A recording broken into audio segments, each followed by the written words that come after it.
Start करते हैं बेटा एलएलपी का रिवीजन। सबसे पहला क्वेश्चन जो एग्जाम में बन सकता है बेटा, व्हाट इज एलएलपी। डायरेक्ट कभी नहीं पूछेगा व्हाट इज एलएलपी, लेकिन जब भी कभी एग्जाम में एडवांटेज आए, कैरेक्टरिस्टिक आए, भले ही एग्जामिनर आपसे पूछे या ना पूछे, आपको हमेशा पहले कौन सी डेफिनेशन लिखनी है, व्हाट इज एलएलपी, तब जाके आपको अच्छे मार्क्स मिले।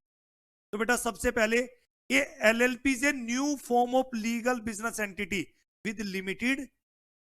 बेटा आपके पास बिजनेस करने के लिए ऑलरेडी बहुत सारे ऑप्शन थे। आप सोल प्रोप्राइटरशिप बना सकते थे, पार्टनरशिप बना सकते थे, कंपनी बना सकते थे। LLP is a new form of. तो अगर आप कोई लीगल बिजनेस करना चाहते हो तो जरूरी नहीं आप कंपनी बनाओ, आपके पास कौन सा ऑप्शन भी है, एलएलपी। तो एलएलपी क्या है बच्चे, एक new form of legal business, और जिसमें पार्टनर की लायबिलिटी क्या होती है, लिमिट। कोई बच्चा बताएगा मुझे पार्टनरशिप और एलएलपी में कॉमन बात क्या होती है? दोनों के अंदर पार्टनर होते हैं। एलएलपी में भी क्या होते हैं, पार्टनर, और पार्टनरशिप में भी क्या होते हैं, पार्टनर। लेकिन पार्टनरशिप में पार्टनर की लायबिलिटी क्या होती है, अनलिमिटेड, और एलएलपी में पार्टनर की लायबिलिटी क्या होती है, लिमिटेड। तो ये पहला लाइन बेटा, ये पहला पॉइंट हर बच्चे को लिख के आना है पेपर में। LLP is a new form of legal business. तो LLP is a new form of legal business entity with limited liability. LLP क्या, कई बार पेपर में पता तुमसे क्या पूछता है, एलएलपी क्या है बेटा, एक ऑल्टरनेटिव कॉर्पोरेट बिजनेस व्हीकल। कोई बता सकता है इसका मतलब क्या है? ऑल्टरनेटिव कॉर्पोरेट बिजनेस व्हीकल, इसका मतलब कि आज आपके पास सिर्फ पार्टनरशिप का ऑप्शन नहीं है, जरूरी नहीं कि आपको कंपनी बनानी है। आपके पास क्या है बेटा, एक ऑल्टरनेटिव ऑप्शन है। आप क्या बना सकते हो, एलएलपी बना के अपना बिजनेस स्टार्ट कर सकते। और याद रखना, जो सारी कैरेक्टरिस्टिक कंपनी की होती है वही सारी कैरेक्टरिस्टिक किसकी भी होती है, एलएलपी। और बताना मुझे जल्दी से, स्पीड से पूछता हूं बेटा, क्या एलएलपी की जो कैरेक्टरिस्टिक होती है वो सेम किसकी होती है बेटा? डिटेल में तो हम बाद में पढ़ेंगे। बताना मुझे कंपनी की कौन सी कैरेक्टरिस्टिक एलएलपी से मैच करती। सबसे पहले सुनो, सेपरेट लीगल एंटिटी। एलएलपी की एक कैरेक्टरिस्टिक होती है separate legal entity. Same characteristic किसकी होती है, कंपनी की। और सेपरेट लीगल एंटिटी का मतलब company is different from its member. और एलएलपी में क्या हो जाएगा, LLP is different from its partner और डेजिग्नेटेड पार्टनर। शब्दों का सही इस्तेमाल करो, एलएलपी में मेंबर मत बोलो। कंपनी में मेंबर वर्ड यूज करो, एलएलपी में पार्टनर और designated partner. Separate legal entity. परपीचुअल succession. क्या एलएलपी अपने नाम से कॉन्ट्रैक्ट एंटर कर सकती है? बिल्कुल कर सकती है। क्या एलएलपी अपने नाम से किसी पे स्यू कर सकती है? बिल्कुल कर सकती है। क्या एलएलपी किसी थर्ड पार्टी के साथ कॉन्ट्रैक्ट एंटर कर सकती है अपने नाम से? बिल्कुल कर सकती है। क्या एलएलपी अपनी प्रॉपर्टी अपने नाम से होल्ड कर सकती है? बिल्कुल। तो मैं क्या कहना चाहता हूं, जो कैरेक्टरिस्टिक कंपनी की होती है वही कैरेक्टरिस्टिक किसकी भी है बेटा, एलएलपी। तो यहां से मुझे 3 पॉइंट बताओ, व्हाट इज एलएलपी में आपने क्या सीखा? LLP is a new form of legal business entity with limited. और ये क्या है, एलएलपी क्या है, it is an alternative corporate business. फिर उसके बाद एलएलपी क्या है बेटा, एक सेपरेट लीगल। और जो लाइबिलिटी होती है पार्टनर की वो क्या होती है? अब बेटा ध्यान से सुनना, ये पॉइंट भी इंपॉर्टेंट है। क्या लिखा हुआ है बेटा, जो हमारी एलएलपी होती है ना बेटा, उसमें ना कॉर्पोरेट स्ट्रक्चर के भी एलिमेंट होते हैं और पार्टनरशिप फर्म स्ट्रक्चर के भी एलिमेंट होते हैं। तो क्या मैं एक सिंपल भाषा में बोल सकता हूं, एलएलपी एक हाइब्रिड है, कंपनी एंड पार्टनरशिप। तो जब हम एलएलपी बनाते हैं उसमें कॉर्पोरेट स्ट्रक्चर भी होता है और पार्टनरशिप स्ट्रक्चर। तो एलएलपी एक ऐसा बिजनेस करने का तरीका है जिसमें पार्टनरशिप की भी अच्छी बातें ली गई है और कंपनी की अच्छी बातें भी ली गई है। दोनों को हाइब्रिड करके एक new form of legal business entity तैयार की गई है जिसका नाम है एलएलपी। एक दो ये पॉइंट है जो की पॉइंट है, आपको अलग से घर जाके तैयार करने। तो कोई आपसे पूछे बेटा, कई बार ना पेपर में जानबूझ के कमेंट पूछेगा आपसे, LLP is called a hybrid between company and partnership comment. तो इसमें फिर क्या लिख के आओगे पेपर में, आपको पार्टनरशिप की अच्छी, चलो बेटा जल्दी से बताओ मुझे, एलएलपी हाइब्रिड है किस किस का, कंपनी एंड, यानी पार्टनरशिप की अच्छी बातें ली गई और कंपनी की, और एक new legal form of business तैयार किया गया। बताना मुझे एलएलपी में पार्टनरशिप की कौन सी अच्छी बातें ली गई? पार्टनरशिप में भी कोई अच्छी बात होती है क्या? मैं ये कह रहा हूं ना कि एलएलपी के अंदर पार्टनरशिप स्ट्रक्चर है, क्या एलएलपी में पार्टनर होते हैं? बिल्कुल होते हैं। पार्टनरशिप में भी क्या होते हैं? पार्टनर। और जो कॉस्ट होती है, लीगल कंप्लायंसेस कंपनी में ज्यादा होते हैं पार्टनरशिप में, कंपनी में ज्यादा होते हैं पार्टनरशिप में कम।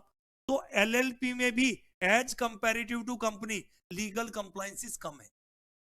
एलएलपी में 80 सेक्शन है, कंपनी एक्ट में 470 सेक्शन है।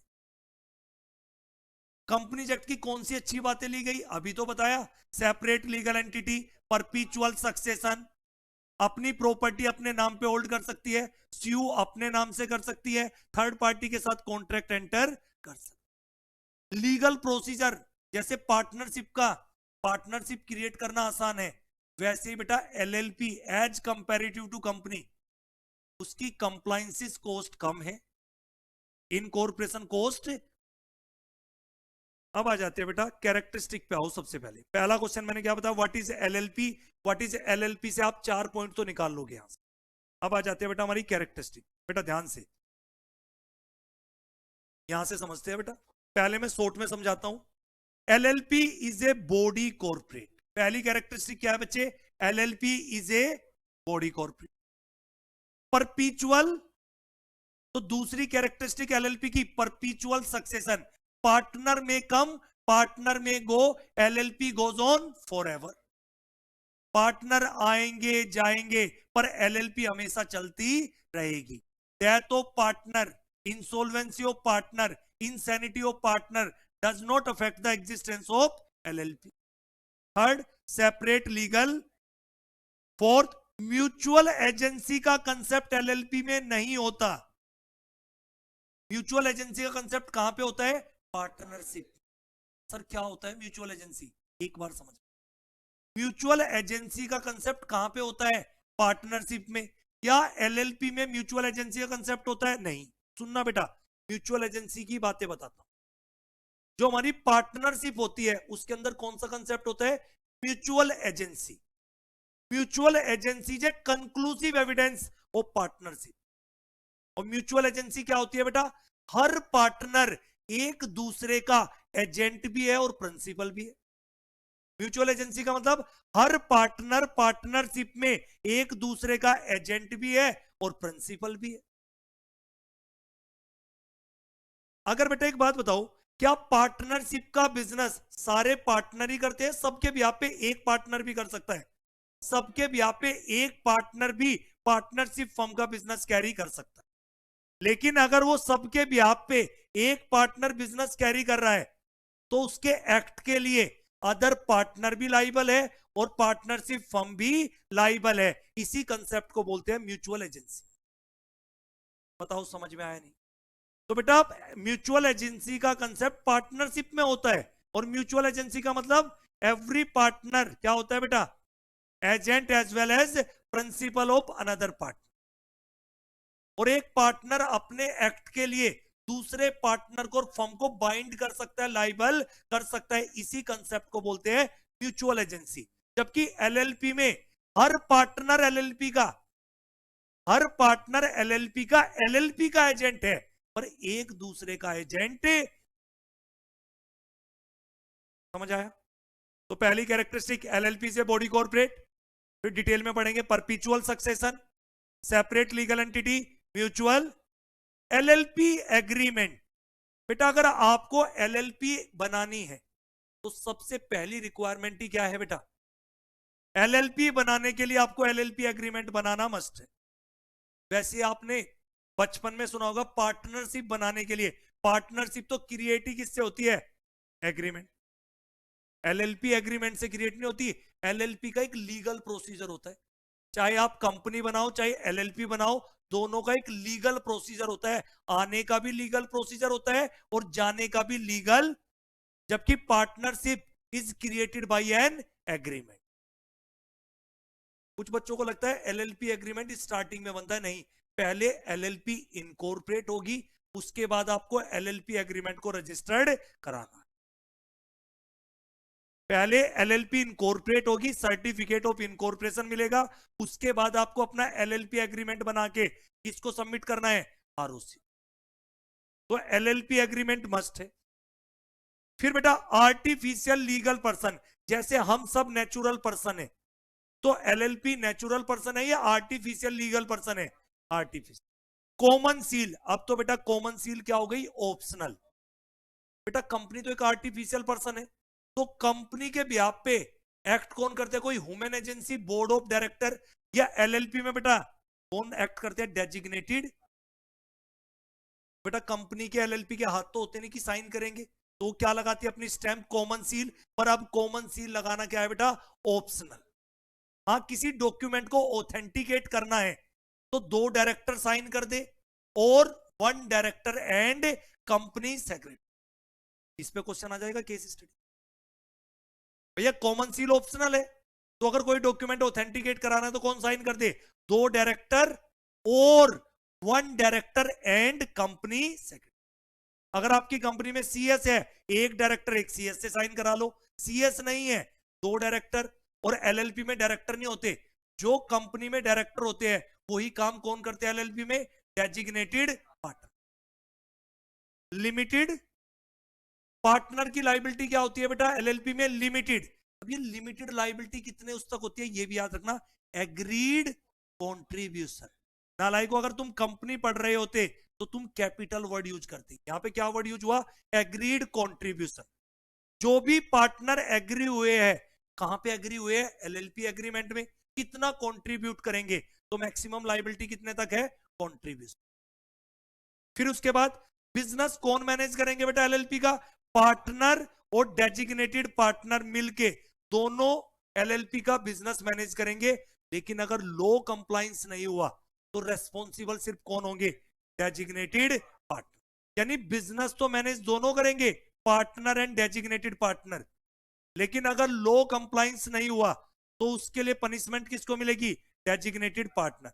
मिनिमम पार्टनर कितने होते हैं एलएलपी में, 2, मैक्सिमम की कोई लिमिट नहीं होती। जबकि पार्टनरशिप में मिनिमम 2 पार्टनर, मैक्सिमम 50।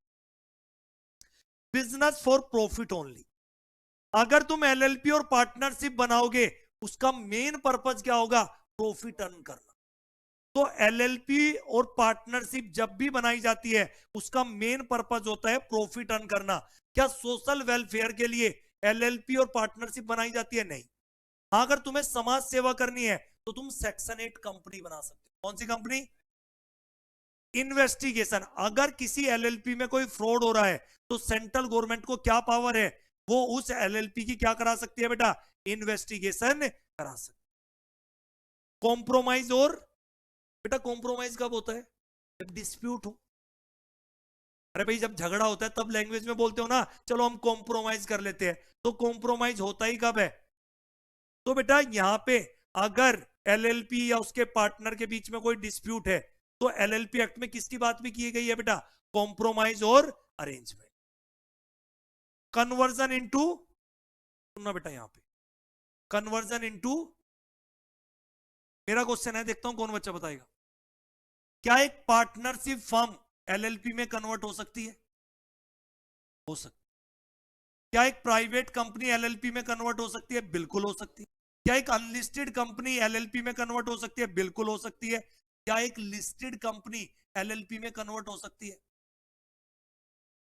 और जब भी आप कन्वर्ट करोगे 4 शेड्यूल है एलएलपी एक्ट में, कितने शेड्यूल है, तो शेड्यूल सेकंड कोई बच्चा बता सकता है मुझे, शेड्यूल सेकंड किसकी बात करता है, पार्टनरशिप फर्म किसमें कन्वर्ट हो रही है, एलएलपी। और शेड्यूल थर्ड किसकी बात करता है, प्राइवेट कंपनी किसमें कन्वर्ट हो रही है, एलएलपी।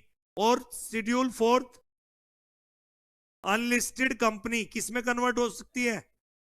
तो एक बात बताओ नालायको, पेपर में कन्वर्जन पे क्वेश्चन आ जाए तो मैं तुम्हारी जगह इतना तो लिख ही सकता हूं कि partnership firm may be convert into LLP as per schedule 2 of LLP act. एक private company may be converted into LLP as per schedule 3। A unlisted company may be convert into LLP as per schedule language बन गई। तो क्या तीनों schedule भी clear हो गए? अब बेटा ध्यान से, ई फाइलिंग ऑफ डॉक्यूमेंट, चाहे कंपनी बनाओ चाहे एलएलपी बनाओ, दोनों कैसे बनती है? ऑनलाइन। ऑफलाइन इनकॉर्पोरेशन नहीं होता, ऑनलाइन। कंपनी के लिए कौन सा फॉर्म होता है बेटा? कंपनी किस फॉर्म में बनती है? Spice plus INC 32। याद रख लेना, कंपनी कौन से फॉर्म में बनती है? Spice plus INC 32। और एलएलपी कौन से फॉर्म में बनती है? ऑनलाइन फॉर्म है, फिलिप। तो ये याद रख लेना, जब भी आप कोई कंपनी या एलएलपी इनकॉर्पोरेट करोगे तो सारे डॉक्यूमेंट ई फॉर्म में होंगे, इलेक्ट्रॉनिक फॉर्म में। सारी चीजें ऑनलाइन आपकी इनकॉर्पोरेशन होगा। कंपनी स्पाइस प्लस INC 32, और एलएलपी के लिए कौन सा फॉर्म है? फ्लिप। फॉरेन एलएलपी, बेटा एक फॉरेन एलएलपी इंडियन एलएलपी की क्या बन सकती है? पार्टनर। और फॉरेन एलएलपी किसको बोलते हैं? जो इनकॉर्पोरेट हुई है आउटसाइड इंडिया, और प्लेस ऑफ बिजनेस कहां पे है? इंडिया। अब भैया ये तो रफली था, मुझे इतना बताओ, अब डिटेल में देखते हैं थोड़ा सा। पहला पॉइंट, एलएलपी से body corp. Second, perpetual death, insanity, retirement और insolvency of partner, no impact of existence of LLP. क्या बेटा एलएलपी अपनी प्रॉपर्टी अपने नाम पे होल्ड कर सकती है? बिल्कुल कर सकती है। तो एक कैरेक्टरिस्टिक ये भी हो गई। It is capable, LLP is capable, contract enter कर सकती है अपने नाम से, और क्या भी कर सकती है? अपनी प्रॉपर्टी अपने नाम से होल्ड कर सकती है। सेपरेट लीगल एंटिटी का मतलब LLP is different from its partner. ठीक है बेटा, और जो एलएलपी के क्रेडिटर होते हैं वो सिर्फ किसके क्रेडिटर होंगे? ना कि पार्टनर के। जो एलएलपी के क्रेडिटर है वो किसके क्रेडिटर माने जाएंगे? एलएलपी के, ना कि पार्टनर के। म्यूचुअल एजेंसी अभी तो बता के आया हूं, सारे पार्टनर किसके एजेंट होते हैं? No one partner can bind the other partner by his act. तो म्यूचुअल एजेंसी का कंसेप्ट एलएलपी में नहीं होता, इसलिए एलएलपी में एक पार्टनर अपने एक्ट के लिए दूसरे पार्टनर फर्म को बाइंड नहीं कर सकता। यानी एलएलपी के पार्टनर किसके एजेंट है? एलएलपी के तो एजेंट है, पर एक दूसरे के एजेंट। एलएलपी एग्रीमेंट, बेटा एलएलपी एग्रीमेंट बनाना होता है, और एलएलपी एग्रीमेंट में क्या लिखे होते हैं बेटा? Mutual rights and duties of partner. सुनो बेटा, ये हमारी फर्म है, और फर्म में ये कौन है? तो मुझे बताओ, क्या इनके आपस में म्यूचुअल राइट्स एंड ड्यूटीज होंगे? हर पार्ट, सपोज कीजिए तुम सारे पार्टनर हो, तुम्हारे एक दूसरे के प्रति क्या होंगे? Mutual rights and. तो क्या फर्म और पार्टनर के भी तो क्या होंगे? Mutual rights and duties. और पार्टनर पार्टनर के भी क्या होंगे? Mutual rights and. तो ये जो म्यूचुअल राइट्स एंड ड्यूटीज होते हैं बेटा, ये किससे गवर्न होते हैं? LLP agreement. और अगर एलएलपी एग्रीमेंट साइलेंट है, अगर बेटा mutual rights and duties of partner mention नहीं है एलएलपी एग्रीमेंट में, तो बताना mutual rights and duties of partner किससे गवर्न होंगे? शेड्यूल 1। मैं क्या कहना चाहता हूं, या तो हमारा एलएलपी एग्रीमेंट तो बनेगा, तो एलएलपी एग्रीमेंट का पर्पज ही क्या होता है? जो पार्टनर है एलएलपी में, उनके एक दूसरे के आपस में क्या म्यूचुअल राइट्स एंड ड्यूटीज है, वो कहां मेंशन होंगे? एलएलपी एग्रीमेंट में। लेकिन अगर एलएलपी एग्रीमेंट साइलेंट है म्यूचुअल राइट्स एंड ड्यूटीज को लेके, तो फिर एलएलपी, ये जो बेटा म्यूचुअल राइट्स एंड ड्यूटीज किससे गवर्न होंगे? शेड्यूल। लेकिन शेड्यूल 1 से कब होंगे? इन द एब्सेंस ऑफ। तो म्यूचुअल एग्रीमेंट किससे बेटा? शेड्यूल। अब मुझे बस एक बार जल्दी से बता दो, क्या चारों शेड्यूल क्लियर हो गए? शेड्यूल 1 किसकी बात करता है? Mutual rights and duties of partner. लेकिन कब? इन the absence of LLP agreement. Artificial legal person पता ही चल गया बेटा, एक एलएलपी क्या है? एक आर्टिफिशियल लीगल पर्सन है, लेकिन ये क्रिएट कैसे होती है? एक लीगल प्रोसेस। और जो राइट्स एक इंडिविजुअल को होते हैं, वो सारे राइट्स किसको भी होते हैं बेटा? एलएलपी को। कैसे बताना कौन से ऐसे राइट्स है जो इंडिविजुअल वाले राइट्स एलएलपी को है? अपने नाम पे कॉन्ट्रैक्ट एंटर कर सकती है, अपनी प्रॉपर्टी होल्ड कर सकती है, स्यू कर सकती है, अपनी प्रॉपर्टी अपने नाम पे होल्ड। उसके बाद it can do everything. LLP वो सारे काम कर सकती है जैसे एक नेचुरल पर्सन कर सकता है, पर एलएलपी को जेल नहीं भेजा जा सकता। कुछ एक्सेप्शन है। एलएलपी कसम नहीं खा सकती, ओथ। एलएलपी की शादी नहीं होगी, डिवोर्स नहीं। समझ आया बेटा? कॉमन सील मैंने बताई थी बेटा, कॉमन सील क्या होती है? ऑप्शनल। एलएलपी तो एक आर्टिफिशियल पर्सन है, तो किसके थ्रू एक्ट करती है वो? पार्टनर एंड, तो एलएलपी में ऑप्शनल है, कॉमन सील, और it is not mandatory for LLP to have, लेकिन किसकी कस्टडी में रहती है ये हमेशा? रेस्पॉन्सिबल, और ये किसकी प्रेजेंस में अफिक्स होगी, लगाई जाएगी?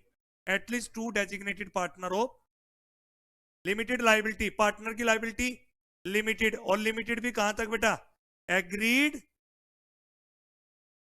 और वो कंट्रीब्यूशन टेंजिबल भी हो सकता है, इंटेंजिबल नेचर का भी हो। मैनेजमेंट कौन करेगा बिजनेस?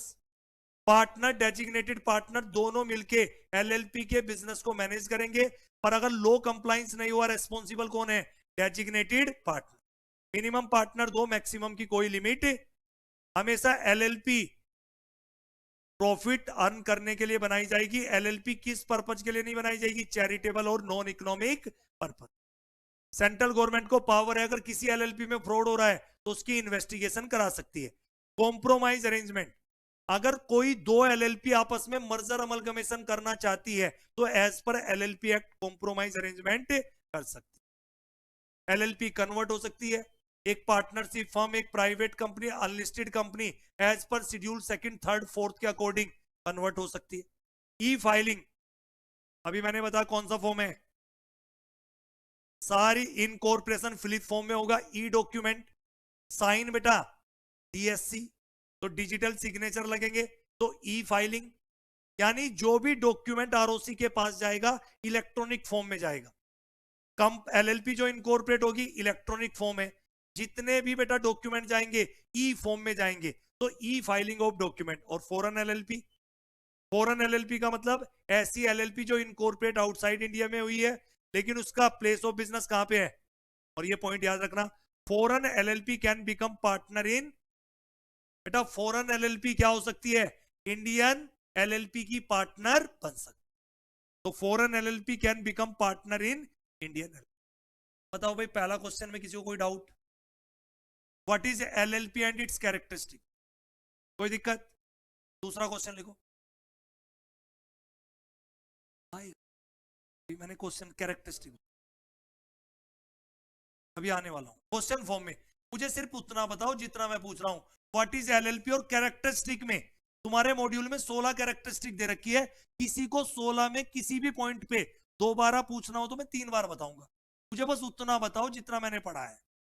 ज्यादा एनालाइज पैरालाइज करता है। जब मैं डेजिग्नेटेड पार्टनर की बात करूंगा तो सारी बातें डेजिग्नेटेड पार्टनर की करूं। अभी मुझे ये बताओ व्हाट इज एलएलपी और कैरेक्टरिस्टिक, जो तुम्हारे मॉड्यूल में 16 कैरेक्टरिस्टिक है उसमें किसी पॉइंट पे कोई डाउट हो तो पूछ। क्लियर बेटा? सेकंड क्वेश्चन बनाओ, व्हाट इज एलएलपी? सर क्या एलएलपी दोबारा बताओगे? नहीं, कोई लिख के आना है। What is LLP and advantage, ये भी आ जाता है गिरा हुआ क्वेश्चन 6 नंबर में, फिर पता ही नहीं चलेगा क्या लिखे। व्हाट इज एलएलपी और एलएलपी बनाने की क्या एडवांटेज है? भैया हमारे पास तो ऑप्शन तो पार्टनरशिप का भी था, कंपनी का भी था, पर हमने क्या इनकॉर्पोरेट की है? एलएलपी। तो एलएलपी बनाने के फायदे क्या है? पहला सुनना बेटा, एलएलपी ऑर्गेनाइज एंड ऑपरेट कैसे होती है? On the basis of. तो पहली बात बेटा, पहला फायदा क्या होता है? LLP organize and operate on the basis of. और इसी एग्रीमेंट को हम क्या बोलते हैं? LLP agreement. कोई बच्चा बताएगा एलएलपी एग्रीमेंट के अंदर क्या लिखा होता है? Mutual rights and duties of partner and LLP. और mutual rights and duties of partner of LLP कहां लिखे होते हैं? एलएलपी एग्रीमेंट में। और in the absence of LLP agreement किससे गवर्न होगा? शेड्यूल। रिपीट बार बार करता हूं ताकि आपके दिमाग में बैठे। सेकंड, फ्लेक्सिबिलिटी बेटा, विदाउट इंपोजिंग। दूसरा एडवांटेज क्या बता के आना?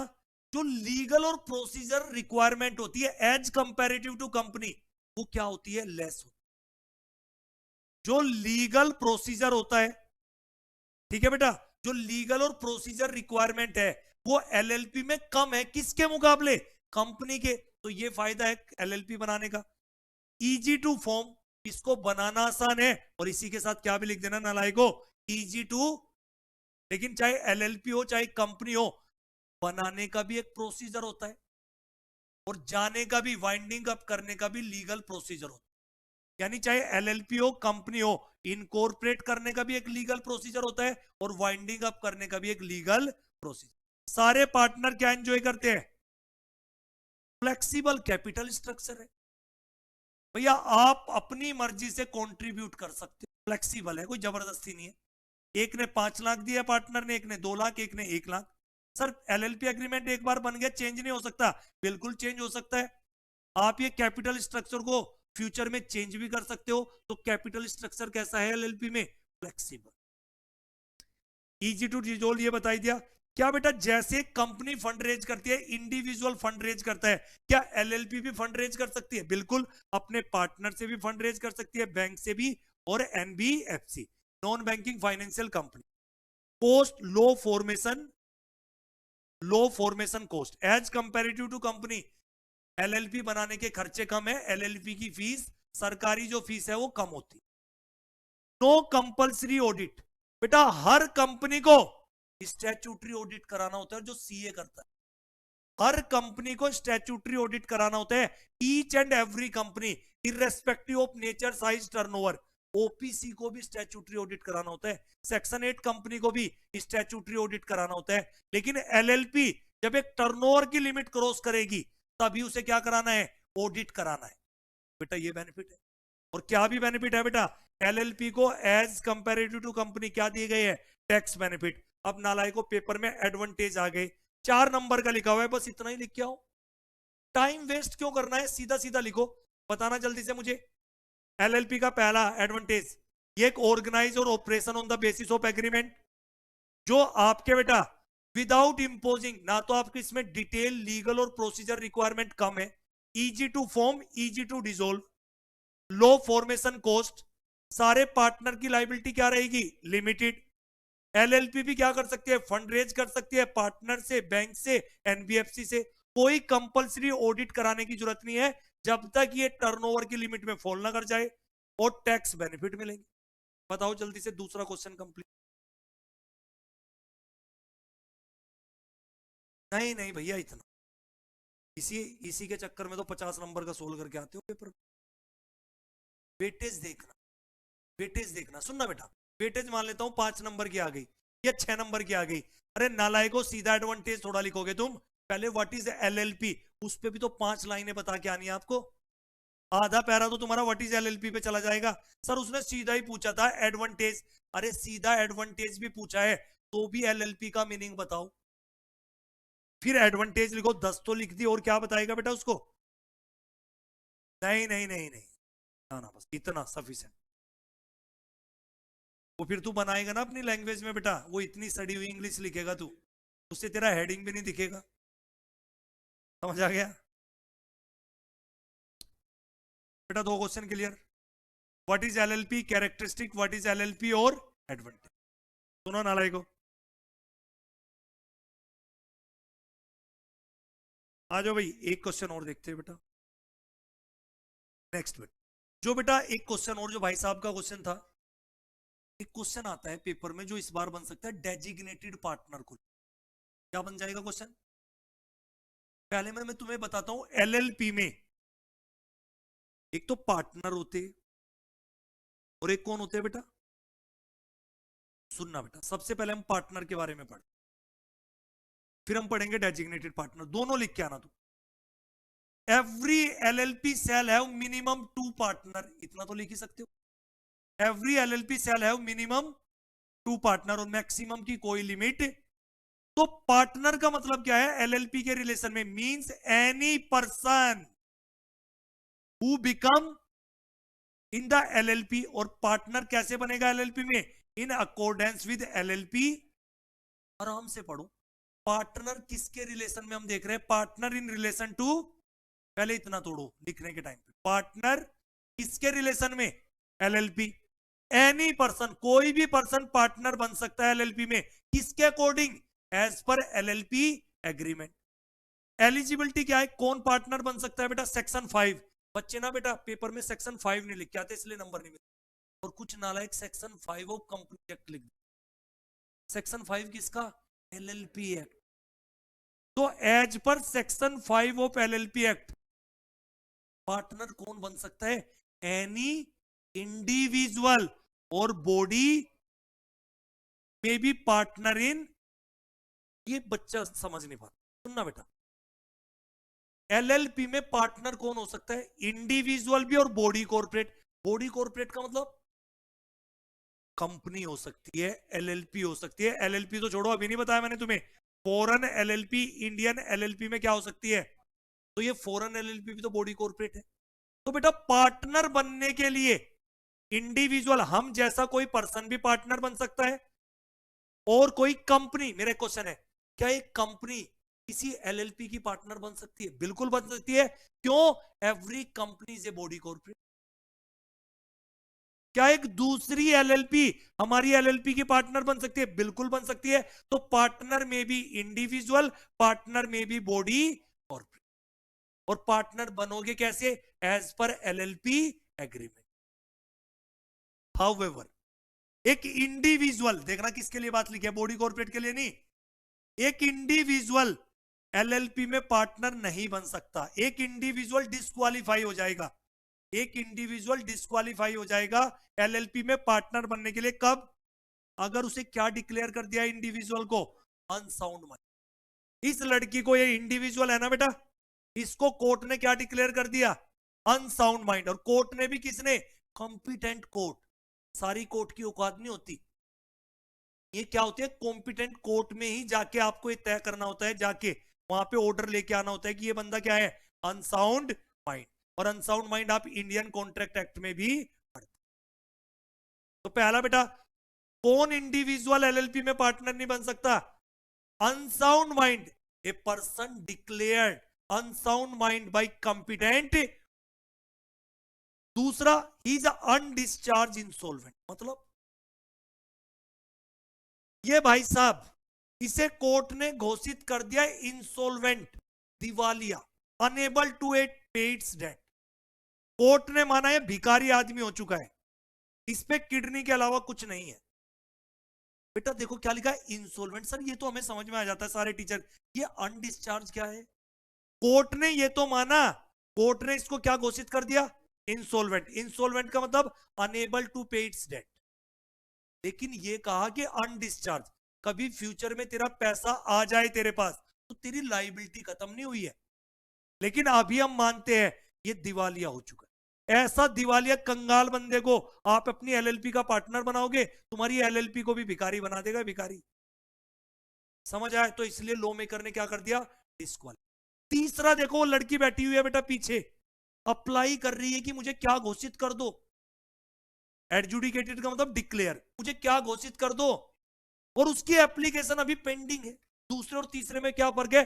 दूसरे में कोर्ट ने माना है भिखारी हो चुका है, तीसरे में भिखारी खुद कह रहा है मुझे क्या घोषित कर दो। अरे भैया तू खुद कह रहा है, भीख मांग रहा है, मुझे क्या घोषित कर दो, इंसॉल्वेंट, और अभी कोर्ट में तुम्हारी एप्लीकेशन। तो ऐसे भिखारी आदमी को जो भीख के लिए कह रहा है बेटा, ऐसे बंदे को आप क्या नहीं बनाओगे, पार्टनर। अब जल्दी से बताओ मुझे, खाली अभी डेजिग्नेटेड पार्टनर तो नहीं पढ़ाया, और पेपर में डेजिग्नेटेड पार्टनर आ गया, कंटेंट ज्यादा है। अरे नालायक को, फिर पार्टनर बताओ ना पहले, फिर डेजिग्नेटेड पार्टनर बताओ, तो कंटेंट ज्यादा हो जाएगा। सर हम ना कैरेक्टरिस्टिक लिख दे, मैं पूछा था तुझसे कैरेक्टरिस्टिक, फिर कहते हो सर मैं इतना इतना लिख के आया था, नंबर मेरे 22 आए हैं। कंटेंट मैटर करता है लॉ में, law is interpretation not English. To the point लिखो। तो बेटा पार्टनर पे देखता हूं कौन बच्चा बताएगा। पार्टनर, अगर एलएलपी में किसी को पार्टनर बनना है, partner in relation to LLP, तो कौन, कोई भी पर्सन पार्टनर बन सकता है एलएलपी में एज पर एलएलपी एग्रीमेंट। इतनी सिंपल। पार्टनर में भी इंडिविजुअल, पार्टनर में भी बॉडी कॉर्पोरेट। कौन इंडिविजुअल एलएलपी में पार्टनर नहीं बन सकता? शॉर्ट में अनसाउंड माइंड, अनडिस्चार्ज इंसॉल्वेंट, या बेटा किसी पर्सन ने एप्लीकेशन लगाई है कि उसे क्या डिक्लेयर कर दिया जाए, इंसॉल्वेंट, और उसकी एप्लीकेशन अभी पेंडिंग है। बताओ बात समझ में आई या नहीं? पक्का? डेजिग्नेटेड पार्टनर पे अभी भी नहीं आ रहे हम, अभी रुको, उससे पहले सेक्शन 6 है। सेक्शन, बेटा इस पे केस स्टडी बना सकते हो। Every LLP shall have at least, तो ये बात कहां लिखी हुई है कि दो पार्टनर होते हैं, section 6 of LLP act, every LLP shall have at least 2 partner. अब इस पे केस स्टडी बन सकती, इस पे बच्चे केस स्टडी बनेगी पेपर में। क्या बनेगी केस स्टडी बेटा समझना, अगर किसी एलएलपी में जो मिनिमम नंबर ऑफ पार्टनर होते हैं कितने होते हैं, 2, if any time number of partner LLP किससे कम हो जाते हैं, सर ऐसे कैसे हो गया, एक ऊपर चला गया, ये एक रिजाइन दे के चला गया, तो पार्टनर कितने रह गए, एक रह गया, रिक्वायरमेंट कितनी है मिनिमम की। तो अगर कभी भी नंबर ऑफ पार्टनर एलएलपी में रिड्यूस हो जाते हैं बिलो 2 एंड और नहीं, उसके बाद भी एलएलपी अपना बिजनेस, और कितने दिन से ज्यादा, मोर देन, यानी जब आपके नंबर ऑफ पार्टनर रिड्यूस हो उसके बाद भी 6 महीने से ज्यादा आपको हो गए और आप एलएलपी का बिजनेस कैरी कर रहे हैं, तो बेटा the person who is only partner, जो अकेला पार्टनर है ना, ड्यूरिंग द टाइम जब एलएलपी बिजनेस कैरी करिए 6 महीने के बाद, अगर 6 महीने के बाद कोई भी एलएलपी पे लाइबिलिटी अट्रैक्ट हुई है, वो लाइबिलिटी एलएलपी की नहीं है, वो उस अकेले पार्टनर की लाइबिलिटी। नॉर्मली तो पार्टनर की लाइबिलिटी क्या होती है, लिमिटेड। ये सेक्शन 6 ऐसा केस है जहां पे पार्टनर की लाइबिलिटी क्या हो सकती है, अनलिमिटेड। कब, जब नंबर ऑफ पार्टनर 2 से कम हो जाए और आप बिजनेस कंटिन्यू कैरी कर रहे हो और 6 महीने से ज्यादा बीत गए, ना तो नंबर ऑफ पार्टनर इंक्रीज किए है, बिना इंक्रीज किए तुम कंटिन्यू बिजनेस कर रहे हो, 6 महीने के बाद एलएलपी ने 10 लाख का लोन लिया बैंक से, तो पेपर में पूछ लेगा उस लोन के लिए कौन लाइबल है, एलएलपी या वो अकेला पार्टनर, अकेला पार्टनर।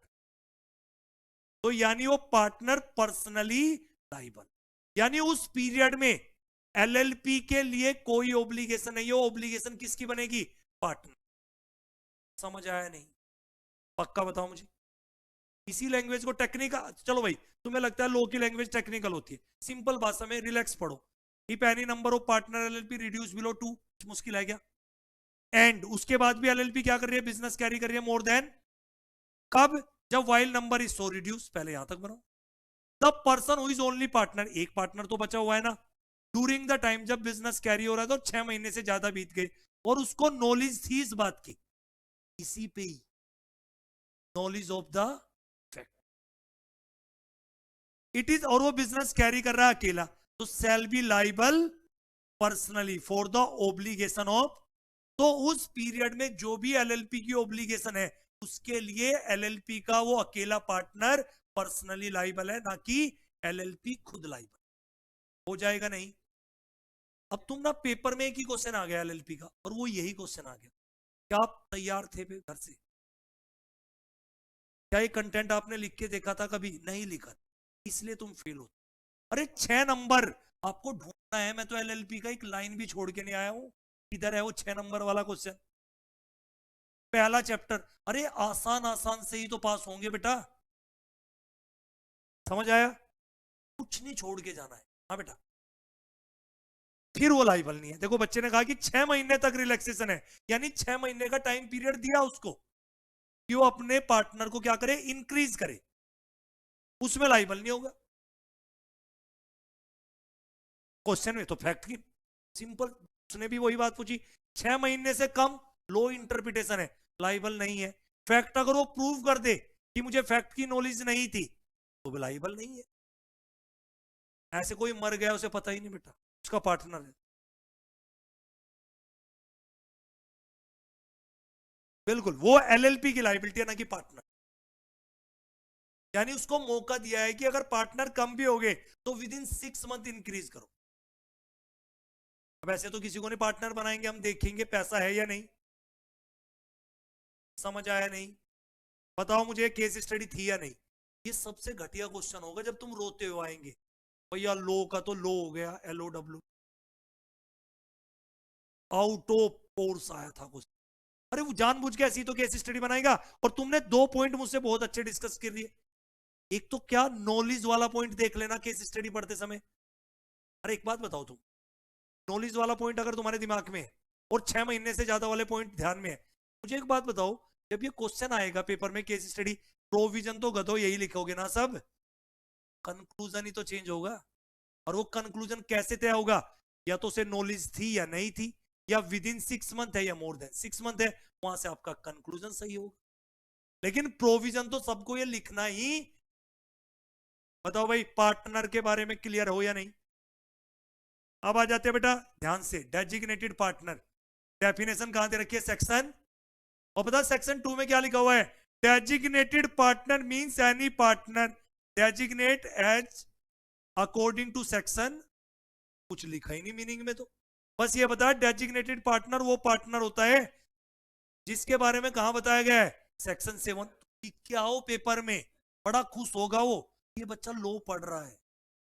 जब तुम ये लिखोगे ना section 2 clause 1 sub clause J, designated partner means any partner designated as such pursuant का मतलब अकॉर्डेंस टू सेक्शन 7। अब सेक्शन 7 पे आते हैं, पढ़ो भाई।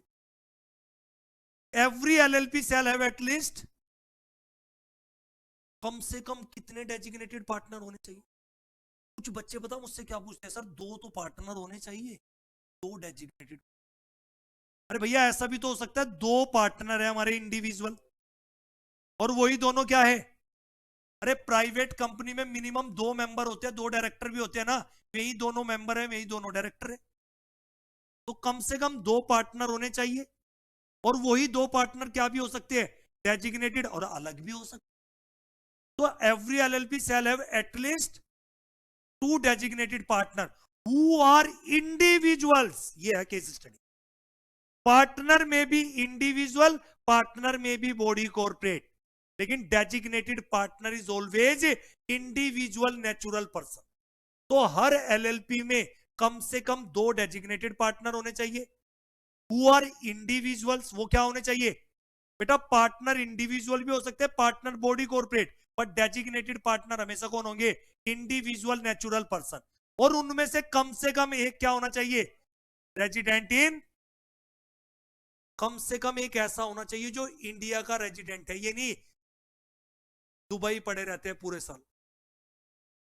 कम से कम एक पार्टनर, डेजिग्नेटेड पार्टनर क्या होना चाहिए? Resident in. सर हम एक काम करो, रेजिडेंट इन देखो इसके नीचे फिर एक्सप्लेनेशन। कुछ बच्चे पता क्यों नहीं लिख पाते डेजिग्नेटेड पार्टनर पे? यहाँ पे एक वर्ड है रेजिडेंट इन इंडिया, नीचे एक्सप्लेन करो रेजिडेंट इन इंडिया का मतलब क्या है। बेटा किसे मानेंगे रेजिडेंट इन इंडिया? क्योंकि डेजिग्नेटेड पार्टनर, कम से कम एक डेजिग्नेटेड पार्टनर ऐसा होना चाहिए जो क्या हो इंडिया में? रेजिडेंट। और रेजिडेंट इन इंडिया का मतलब a person who has stay in India. India में कम से कम कितने दिन स्टे किया उसने? 120 दिन ड्यूरिंग द फाइनेंशियल। तो उसे कौन सा स्टेटस मिलेगा? Resident in. ये भी बता के आना है, वो पूछेगा नहीं तुमसे, वो पेपर में तुमसे पूछेगा नहीं बेटा, तुम्हें लिख के आना है। किसे मानेंगे हम रेजिडेंट इन इंडिया बेटा? ऐसा पर्सन जो इंडिया में कम से कम कितने दिन स्टे कर रहा है? नॉट लेस देन, उससे ज्यादा चलेगा पर 120 दिन से कम नहीं होना चाहिए ड्यूरिंग द फाइनेंशियल ईयर। तो उसका स्टेटस क्या हो जाएगा? Resident in. सेकंड पॉइंट, अगर किसी एलएलपी में सारे पार्टनर बॉडी कॉर्पोरेट है, ये क्या कह रहे हो सर? हो सकता है ऐसा? हाँ भैया, अगर किसी एलएलपी में सारे पार्टनर बॉडी कॉर्पोरेट है, हो सकता है ऐसा? हो सकता है। पार्टनर में भी इंडिविजुअल पार्टनर, तो उस केस में भी कम से कम देखो बेटा, मेरी एक एलएलपी है, हमारी एलएलपी में जो पार्टनर है ना वो दोनों ही बॉडी कॉर्पोरेट है। 2 पार्टनर है और दोनों ही क्या है बेटा? या ऐसा भी तो हो सकता है एक इंडिविजुअल है और एक बॉडी कॉर्पोरेट। दोनों सिचुएशन लेते, पहले लेते हैं अगर हमारे दोनों ही पार्टनर क्या है? Body corporate. तो फिर उन बॉडी कॉर्पोरेट के बिहाफ पे किसी उनके नॉमिनी को अपॉइंट करना पड़ेगा इंडिविजुअल, और वो एक्ट करेंगे एज ए डेजिग्नेटेड। सुनो, मेरी एलएलपी में 2 पार्टनर, दोनों के दोनों बॉडी कॉर्पोरेट, पार्टनर में भी इंडिविजुअल, पार्टनर में भी दोनों ही बॉडी कॉर्पोरेट है, कोई बात नहीं, तो भी डेजिग्नेटेड पार्टनर की जरूरत। क्या करना पड़ेगा? उन दोनों बॉडी कॉर्पोरेट के बिहाफ पे एक इंडिविजुअल नॉमिनी अपॉइंट किया जाएगा जो बॉडी कॉर्पोरेट के बिहाफ पे एक्ट करेंगे एज ए डेजिग्नेटेड। यानी किसी ना किसी का कंप्लायंस नहीं होगा। अगर एलएलपी एक्ट में कंप्लायंस नहीं होगा तो मोर किसका बनाया जाएगा? Designated partner. और तो डेजिग्नेटेड पार्टनर तो चाहिए या तो इंडिविजुअल हो, और अगर इंडिविजुअल नहीं है तो बॉडी कॉर्पोरेट के ब्याह पे 2 नॉमिनी अपॉइंट किएंगे करे जाएंगे बेटा, और वो नॉमिनी कौन होंगे? Individual person. और एक पॉइंट और लिख के आना, जो तुम बोलते हो ना सर डेजिग्नेटेड पार्टनर में क्या लिखे हमें तो समझ ही नहीं आता, तो आप ये बताना बिजनेस मैनेज करते हैं पार्टनर डेजिग्नेटेड पार्टनर मिलके एलएलपी का, लेकिन अगर एलएलपी का लॉ कंप्लायंस नहीं हुआ तो रेस्पॉन्सिबल कौन होंगे? Designated partner. ये भी तो एक पॉइंट है। और ध्यान से सुनना बेटा, सारे डेजिग्नेटेड पार्टनर के पास क्या होना चाहिए बेटा? दिन, या बोल दीजिए डीपी, लिख लो ये भी point. Every designated partner hold डिन या डीपिन। डीपिन का मतलब डेजिग्नेटेड पार्टनर आइडेंटिफिकेशन नंबर। तो जो भी एलएलपी में डेजिग्नेटेड पार्टनर होते हैं, जैसे कंपनी में डायरेक्टर के पास डिन होता है, वैसे ही डेजिग्नेटेड पार्टनर के पास या तो डिन होना चाहिए या डेजिग्नेटेड पार्टनर आइडेंटिफिकेशन नंबर। और कम से कम एक डेजिग्नेटेड पार्टनर के पास तो क्या होने चाहिए उसके? DSC, digital signature certificate. लो भाई साहब कितने सारे पॉइंट बन गए। अब मुझे बताओ 3 नंबर में ही पूछेगा, 3 नंबर में 5 पॉइंट बताओ डेजिग्नेटेड पार्टनर पे। बताओ भाई। Every LLP shall have at least 2 designated partner who are individual and at least one of them shall be resident in, फिर रेजिडेंट इन इंडिया का मतलब बता क्या ना, जो कितने बेटा 120 दिन कम से कम ड्यूरिंग फाइनेंशियल ईयर में स्टे किया है। और क्या बता क्या होंगे? Designated partner are responsible for compliances of LLP. एक पॉइंट ये बन गया। ऑल डेजिग्नेटेड पार्टनर होल्ड डिन और डीपिन, और at least one designated partner hold DSC, digital signature certificate. हो जाएगा नहीं तो भैया, तो अब बताओ मुझे भाई question, what is LLP characteristic? किसी को doubt? What is LLP advantage of LLP? तीसरा क्वेश्चन हमारा क्या हो गया? पार्टनर और डेजिग्नेटेड पार्टनर। क्लियर बच्चे? नेक्स्ट अगला क्वेश्चन बेटा, स्पीड से देखो डिफरेंस, 2 डिफरेंस देख लेते हैं। किस किस का डिफरेंस बेटा? एलएलपी और, पहले तो मुझे दोनों में कॉमन बताओ क्या होता है। एलएलपी और पार्टनरशिप फर्म में कॉमन क्या होता है? दोनों के अंदर क्या होते हैं? पार्टनर्स। बेटा पहला पॉइंट, एलएलपी कौन से कानून से गवर्न होती है? LLP act 2008। पार्टनरशिप कौन से एक्ट से गवर्न होती है? वो पता, तुम्हें एक बात और बता देता हूं, सेक्शन 4 पता क्या बोलता है? Indian partnership act is not applicable to LLP act. Section 4 क्या बोलता है? Indian partnership act is not applicable to LLP act. ये लाइनें पता क्यों जरूरी है? कई बार 2 नंबर का जानबूझ के घटिया लेवल की केस स्टडी होती है। क्या इस एलएलपी पे इंडियन पार्टनरशिप एक्ट के प्रोविजन लगेंगे? तो आपको लिखना है एज पर सेक्शन 4। सेक्शन 4 क्या बोलता है बेटा? Indian partnership act 1932 is not applicable to LLP. तो एलएलपी गवर्न होती है एलएलपी एक्ट से, पार्टनरशिप गवर्न होती है पार्टनरशिप एक्ट 1932। एलएलपी से partnership body corporate separate legal entity. LLP के अंदर बेटा सेपरेट लीगल एंटिटी का कंसेप्ट होता है, पार्टनरशिप में कोई सेपरेट लीगल एंटिटी का कंसेप्ट। एलएलपी क्रिएट होती है एक लीगल प्रोसेस से। एलएलपी कैसे क्रिएट होती है? और पार्टनरशिप क्रिएट होती है बाई, एलएलपी का रजिस्ट्रेशन कराना मस्ट है, बिना रजिस्ट्रेशन के एलएलपी क्रिएट, और पार्टनरशिप का रजिस्ट्रेशन क्या है बेटा? वॉलंटरी। करा भी सकते हो और नहीं भी। अगर आप पार्टनरशिप का रजिस्ट्रेशन कराओगे तो कुछ आपको बेनिफिट मिलेंगे, पर पार्टनरशिप का रजिस्ट्रेशन कराना मैंडेटरी। एलएलपी में परपीचुअल सक्सेशन का कंसेप्ट होता है, पार्टनरशिप में परपीचुअल सक्सेशन का कंसेप्ट। उसके बाद बेटा हर एलएलपी को अपने नाम के साथ सुफिक्स ऐड ऑन करना है। क्या बेटा? या तो एलएलपी या पूरा नाम, लिमिटेड लायबिलिटी पार्टनरशिप। पार्टनरशिप में ऐसी कोई गाइडलाइंस नहीं है। लायबिलिटी, एलएलपी में पार्टनर की लायबिलिटी क्या होती है बेटा? लिमिटेड। और लिमिटेड भी कहां तक? Agreed contribution. लिमिटेड है एग्रीड, और यहां पे लायबिलिटी क्या है? अनलिमिटेड। म्यूचुअल एजेंसी का कंसेप्ट कहां पे नहीं होता?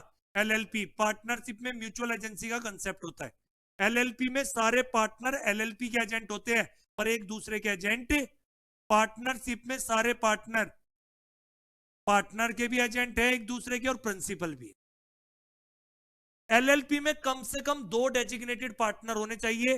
पार्टनरशिप में कोई डेजिग्नेटेड पार्टनर का कंसेप्ट, कॉमन सील ऑप्शनल है।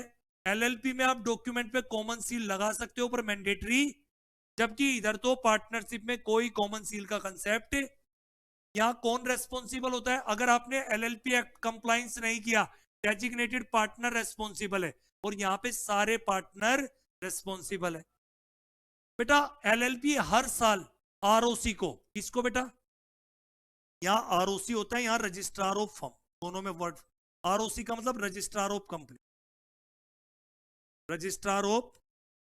तो हर एलएलपी एनुअल बेसिस पे आरओसी को क्या क्या डॉक्यूमेंट फाइल करेगी? एक तो एनुअल स्टेटमेंट ऑफ अकाउंट, एक स्टेटमेंट एलएलपी फाइल करेगी कि हम सोलवेंट है, इंसोल्वेंट, और एनुअल रिटर्न फाइल करेगी। 3 चीजें, annual statement of account, statement of solvency, annual return. हर साल एलएलपी आरओसी को फाइल करेगी। पार्टनरशिप फर्म को कोई एनुअल डॉक्यूमेंट फाइल करने की जरूरत है, आरओसी नहीं बोलना, रजिस्ट्रार ऑफ फर्म। बेटा फॉरेन नेशनल फिरंगी क्या हो सकता है एलएलपी में, लेकिन फिरंगी क्या नहीं हो सकता पार्टनरशिप में? Partner minor can not be add. बेटा एलएलपी में माइनर बेनिफिशियरी भी नहीं हो सकता, जबकि पार्टनरशिप फर्म में एक माइनर बेनिफिशियरी हो सकता है with the consent of all partner of existing firm. बताओ भाई, नालायक को 15 डिफरेंस में अगर 6 नंबर का क्वेश्चन आया तो 6 डिफरेंस तो याद होने चाहिए। मैंने तो कोई नहीं छोड़ा बेटा, मैंने तो नहीं ऐसा बोला ना कि 5 कर लेना, 15 ही समझाए ना। क्यों समझाए? क्योंकि 15 डिफरेंस के चक्कर में 30 कंसेप्ट क्लियर हो गए। ये डिफरेंस नहीं होते, 30 कंसेप्ट है, 15 इधर थे 15 उधर। क्लियर? एलएलपी। और देखो कई बच्चे पेपर में कहा कंफ्यूज, माना कंपनी ने लिख के क्या लिख देगा, लिमिटेड लायबिलिटी। अब ये कहते भैया एलएलपी और एलएलसी में डिफरेंस, कंफ्यूज कर रहा था। कहने का मतलब क्या है, कंपनी में भी तो लिमिटेड लायबिलिटी होती है, तो यहीं से समझ लिया करो। कई बच्चे तो out of the syllabus question आ गया, difference between LLP and LLC. कहीं तो पूछे सर एलएलसी है एलआईसी है। कॉमन सेंस कॉमन नहीं होती, वो कॉमन तभी बनती है बेटा जब क्लास में ध्यान दिया हो, वरना हर बच्चा अलग अलग तरीके से सोचता। हाँ बेटा, एलएलपी एक्ट किससे गवर्न होता है? Companies act. बेटा एलएलपी में पार्टनर होते हैं, डेजिग्नेटेड पार्टनर। एलएलपी में जो कंट्रीब्यूट करते हैं उनको क्या बोलते हैं? शेयर होल्डर या मेंबर। एलएलपी गवर्न होती है एलएलपी एग्रीमेंट से, और कंपनी का क्या होता है बेटा? कंपनीज एक्ट से या MOA and. Internal governance structure किससे गवर्न होगा? Companies act, MOA and. और जो इंटरनल गवर्नेंस स्ट्रक्चर होता है एलएलपी का, वो किससे गवर्न होता है? LLP agreement. हर एलएलपी को अपने नाम के साथ क्या सफिक्स करना है? एलएलपी या पूरा वर्ड। जबकि प्राइवेट कंपनी प्राइवेट लिमिटेड लिखेगी, पब्लिक कंपनी लिमिटेड लिखेगी, 1 पर्सन कंपनी ब्रैकेट में ओपीसी लिखेगी। मिनिमम पार्टनर 2, मैक्सिमम की कोई लिमिट नहीं। प्राइवेट कंपनी में minimum member 2, maximum 200। Public company में मिनिमम 7, मैक्सिमम अनलिमिटेड। ओपीसी में मिनिमम 1, मैक्सिमम 1। लाइबिलिटी क्या है पार्टनर की? Limited to the extent of agreed. लेकिन वहां पे क्या था? मेंबर की लाइबिलिटी भी लिमिटेड है, लेकिन वहां क्या वर्ड था? Unpaid amount. जितने मेंबर ने कंपनी के शेयर होल्ड कर रखे हैं उस पे जितना अनपेड अमाउंट है, मैक्सिमम लाइबिलिटी मेंबर की उतनी हो। यहां पे क्या वर्ड है? Agreed contribution. और मैनेज, बिजनेस कौन मैनेज करते हैं बेटा? पार्टनर और डेजिग्नेटेड पार्टनर। पर रेस्पॉन्सिबल कौन होता है? Designated partner. लेकिन मुझे ये बताओ कंपनी का मैनेजमेंट कौन देखते हैं? Board of director. Share holder मालिक होते हैं, लेकिन कंपनी को मैनेज कौन करते हैं? Board of. बताओ भाई समझ में आया नहीं? Minimum number of designated partner 2, और प्राइवेट कंपनी में मिनिमम 2, पब्लिक कंपनी में मिनिमम डायरेक्टर। कितने बच्चों को क्लियर है या नहीं? तो बेटा what is LLP characteristic clear, दोनों difference clear, advantage clear, partner clear, designated partner. अब आओ भाई नेक्स्ट क्वेश्चन। इनकॉर्पोरेशन हाँ भाई साहब, एलएलपी बनाते हैं, एलएलपी। आ जाओ भाई साहब। सेक्शन कौन सा लिख के आओगे पेपर में? सेक्शन 11 और पेपर में सेक्शन कोड करके आना है। अगर पेपर में क्वेश्चन आ गया explain the procedure of LLP under LLP act, नालायक, कंपनी एक्ट का प्रोसीजर याद कौन सा करके गए थे? एलएलपी। कैसे नंबर मिलेंगे? ध्यान से देख लेना, प्रोसीजर किसका पूछा है? एलएलपी रजिस्ट्रेशन करने का और कंपनी रजिस्ट्रेशन कराने का, दोनों का प्रोसीजर डिफरेंट है। तो बेटा हम किसका प्रोसीजर पढ़ने जा रहे हैं? तो भाई साहब सिंपल भाषा में मेरे तरीके से लिख के आना बेटा पेपर में, सुनना मेरे। स्टेप 1, हमें भाई साहब सारे बच्चे अपने आप ये सोचो कि हम क्या बनाने जा रहे हैं। तो बेटा प्री रिक्विजिट, शुरुआत में हमें एलएलपी बनाने के लिए क्या चाहिए? देखो ये इतने सारे, मिनिमम 2 डेजिग्नेटेड पार्टनर जो इंडिविजुअल होने चाहिए, एक उनमें से क्या होना चाहिए?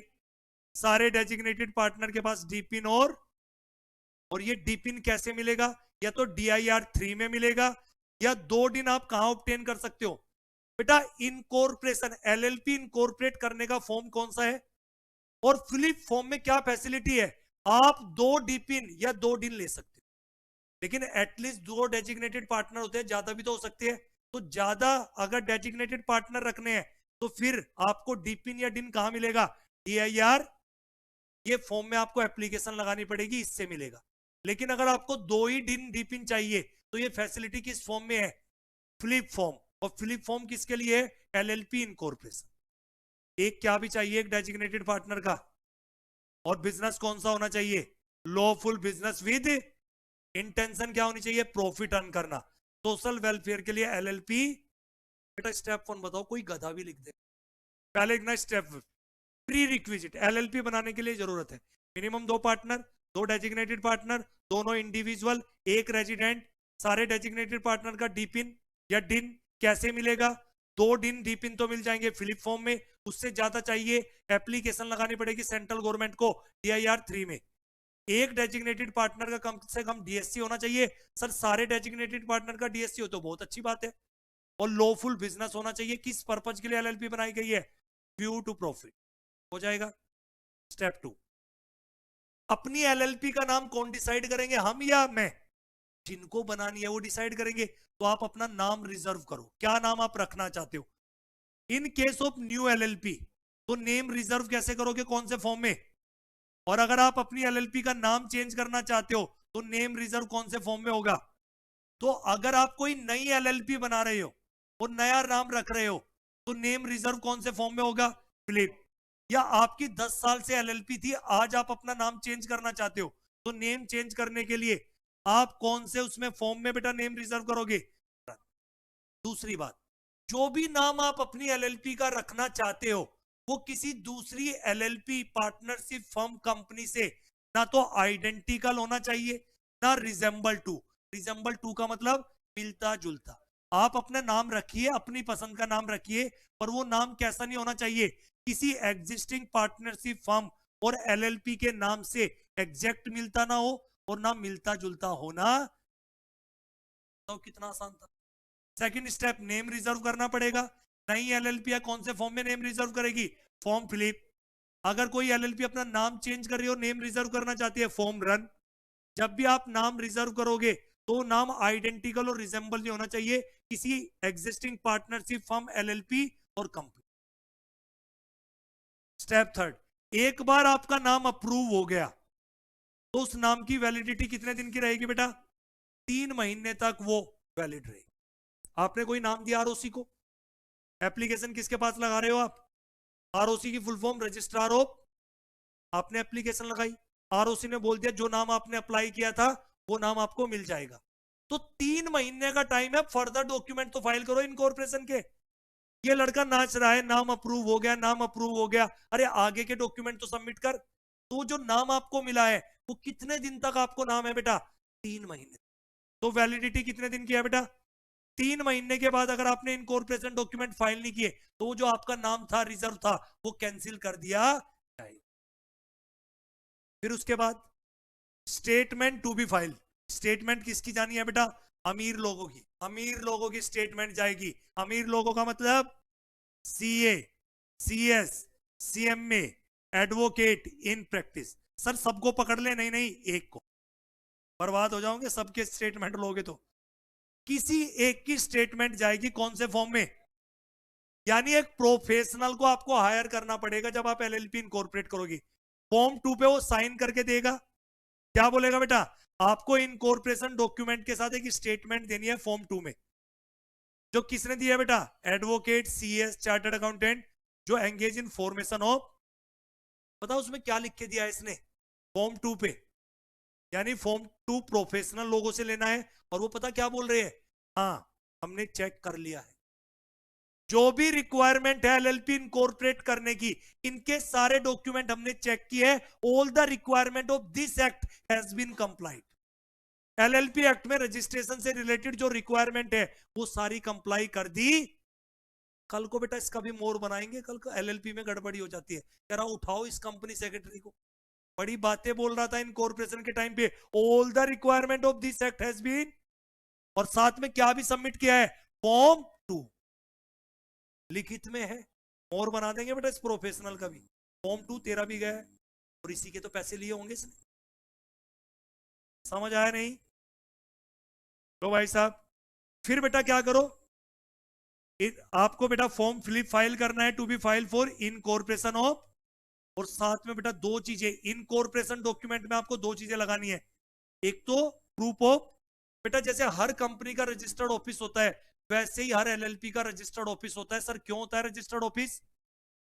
रिकॉर्ड मेंटेन करने के लिए, रिकॉर्ड कम्युनिकेशन पर्पस। सारे कंपनी के LLP के बुक्स ऑफ अकाउंट कहां मेंटेन होते हैं? Registered office. हर LLP कंपनी का रजिस्टर्ड ऑफिस होना चाहिए। तो आपको इनकॉर्पोरेशन डॉक्यूमेंट के साथ proof address of registered office submit करना है। और किसकी कंसेंट भी जाएगी? डेजिग्नेटेड पार्टनर एक अपनी रिटर्न में कंसेंट देगा कि मैं अपनी मर्जी से डेजिग्नेटेड पार्टनर अपॉइंट हो रहा हूं। क्योंकि मोर किसका बनेगा? कंप्लायंस नहीं हुआ, डेजिग्नेटेड पार्टनर। बाद में वो ये नहीं कह सकता अंकल मुझे तो पता ही नहीं था। ये तूने कौन सा फॉर्म सबमिट किया था अपने कंसेंट का? फॉर्म। और अगर ROC सेटिस्फाई हो जाए बेटा तुम्हारे सारे डॉक्यूमेंट से, तो ROC तुम्हारे मुंह पे क्या मारेगा बेटा? Certificate of. कितने दिन के अंदर? 14 डेज ऑफ इनकॉर्पोरेशन। और ये जो सर्टिफिकेट ऑफ इनकॉर्पोरेशन होता है कौन सा एविडेंस होता है? अब ये देखो नालायको, पहले तुम्हारी LLP इनकॉर्पोरेट हो गई, अब LLP इनकॉर्पोरेट के 30 दिन के अंदर LLP क्या फाइल करेगी? LLP क्या बनाएगी? एक अपना LLP एग्रीमेंट किसको फाइल होगा? कौन से फॉर्म में? Form 3 within of. इतना सिंपल था। स्टेप 1 क्या चाहिए? Minimum 2 partner, minimum 2 designated partner who are individual, at least 1 resident in India. सारे डेजिग्नेटेड पार्टनर के पास डिन डिपिन कैसे मिलेगा? फिलिप फॉर्म में 2 डिन, उससे ज्यादा चाहिए तो DIR 3।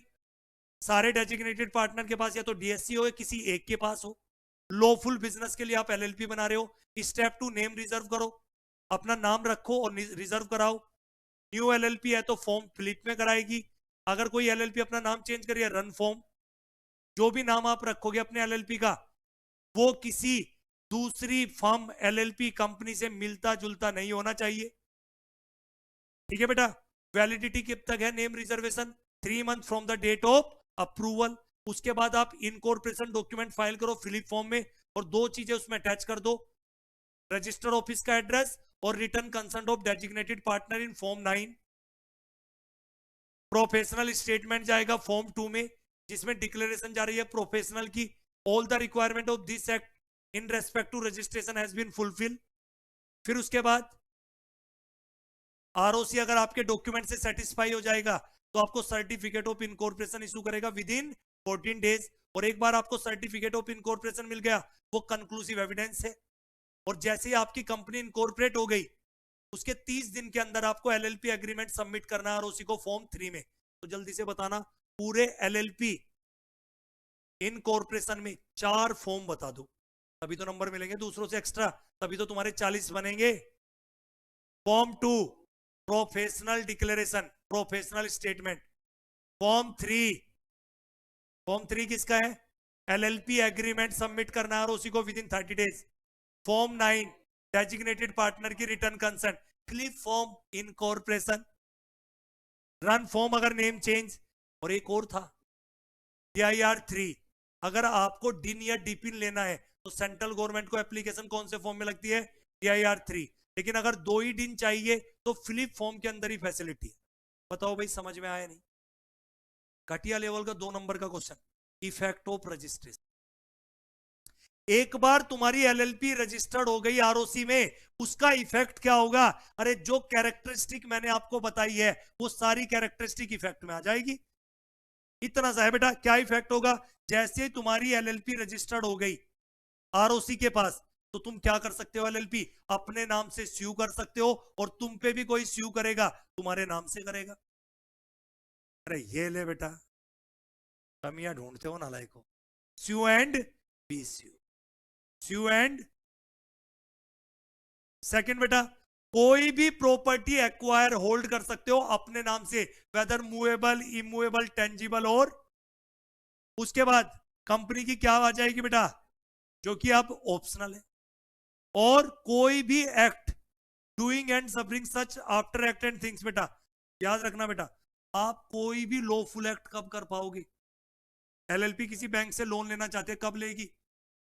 जब रजिस्ट्रेशन ऑफ इनकॉर्पोरेशन हो, उसके बाद ही तो आप कोई एक्ट कर पाओगे। जब तक आपको सर्टिफिकेट ऑफ इनकॉर्पोरेशन नहीं मिलता, आपकी LLP रजिस्टर्ड नहीं होती, आप कोई भी एक्ट नहीं कर सकते, आप किसी चीज के लिए रेस्पॉन्सिबल नहीं होंगे। उसके लिए बाद जैसे आपका रजिस्ट्रेशन होगा, तो doing and suffering such after act and things as may body, यानी आप लॉफुली कोई भी एक्ट कर सकते हो, और उसके लिए अगर आप गलत करोगे उसके लिए आप लाइबल भी माने सकते। लेकिन कब? जब आपकी LLP रजिस्टर्ड। क्लियर बेटा? और ये परपीचुअल सक्सेशन का कंसेप्ट भी कब आएगा? जैसे ही आपकी LLP रजिस्टर्ड हो जाएगी ROC में, तो कौन सा कंसेप्ट भी आ जाएगा? परपीचुअल सक्सेशन। एक और लिख के आ जाना मेरी तरफ से, सेपरेट लीगल एंटिटी का स्टेटस भी कब मिलेगा? सेपरेट लीगल एंटिटी स्टेटस हो जाएगा नहीं?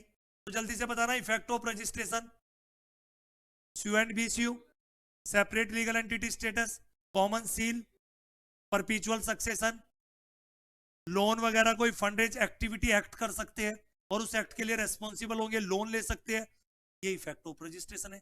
ये गिरे हुए क्वेश्चन पूछता है कई बार LLP, तो इसकी भी तैयारी करके जानी है। इफेक्ट ऑफ रजिस्ट्रेशन सेक्शन कौन सा है? 14। ये नेम वाला आया तो नहीं आज तक। जिस दिन ये नेम वाला क्वेश्चन आ गया बच्चे रो पड़ेंगे। 6 नंबर का क्वेश्चन आ गया ना, बच्चे रोते हुए आएंगे। LLP का तो ऑप्शन ही था नहीं मेरे पास, क्योंकि ये तो मैं पढ़ के। अब क्या पढ़ना है तुम्हें? 3 सेक्शन पढ़ाने जा रहा हूं मैं, 15, 16, 17। देखो कितना कुछ लिखा हुआ है, आराम से पढ़ना, सिंपल भाषा में, सिंपल भाषा में। 15, 16, 17 अगर पूरे LLP में सबसे टेक्निकल क्वेश्चन है तो ये है। अगर उसने कसम खा ली कि बच्चों को फेल करना है तो ये क्वेश्चन आएगा। पढ़ा देता हूं, कोई भी दिक्कत नहीं है। देखो कितना आसान है। Name, every LLP shall have either the words, जब भी कोई LLP बनेगी या तो अपने साथ वो क्या लिखेगी, लिमिटेड लाइबिलिटी, और the acronym LLP at the last word of its. बताओ भाई पहला पॉइंट क्लियर है? पर सेक्शन 15 जब भी आप LLP बनाओगे तो अपने LLP के साथ या तो आप क्या लिखोगे, लिमिटेड लाइबिलिटी पार्टनरशिप, या आप शॉर्ट में एक्रोनिम LLP लिख सकते हो at the last word of its name. कोई दिक्कत? समझ में आ जाए। मुझे थोड़ा पता है क्या पूछेगा, तो पता चल जाएगा। आपसे नेम चेंज की बात कर रहा होगा, या आपसे पूछेगा कि LLP अपना नाम रिजर्व कैसे करेगी, LLP अपना नाम चेंज करना चाहे तो क्या प्रोसीजर फॉलो करेगी, तो नेम चेंज से पता चल जाए। सेकंड, कोई भी LLP कभी ऐसे नाम से रजिस्टर्ड नहीं हो सकती अगर सेंट्रल गवर्नमेंट के ओपिनियन में वो नाम क्या है, अनडिजायरेबल। हाँ भाई साहब, LLP बनाना चाहते हो,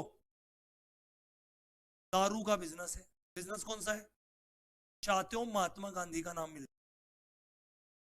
तो ये सेंट्रल गवर्नमेंट के ओपिनियन में क्या है, अनडिजायरेबल। तो कोई भी LLP ऐसे नाम से रजिस्टर्ड नहीं होगी जो सेंट्रल गवर्नमेंट के ओपिनियन से क्या है बेटा, वो नाम अनडिजायरेबल है या आइडेंटिकल और टू नियरली किसी अदर LLP कंपनी या किसी रजिस्टर्ड ट्रेडमार्क से क्या होता है बेटा, ये तो आइडेंटिकल है, और रिजेंबल टू का मतलब मिलता जुलता। जैसे बेटा एक बंदा कह रहा है मेरी एलएलपी का नाम है ग्रीन, चश्मे वाले भाई साहब कह रहे ग्रीन्स, ऐसा लगा दिया सिंगुलर। स्पीक, स्पोकन, इन्हें भी क्या माना जाएगा, मिलता, ना तो एग्जैक्ट होना चाहिए ना मिलता जुलता। एक बंदा कह रहा है ए बी सी, मेरे में तो बीच में डॉटेड है, समझ आया नहीं? तो मैंने क्या बोला बेटा, बताओ सेक्शन 15, जो बच्चे बोल रहे हैं नेम वाले पे मैं लिख नहीं पाऊंगा, क्यों नहीं लिख सकते दोनों बातें?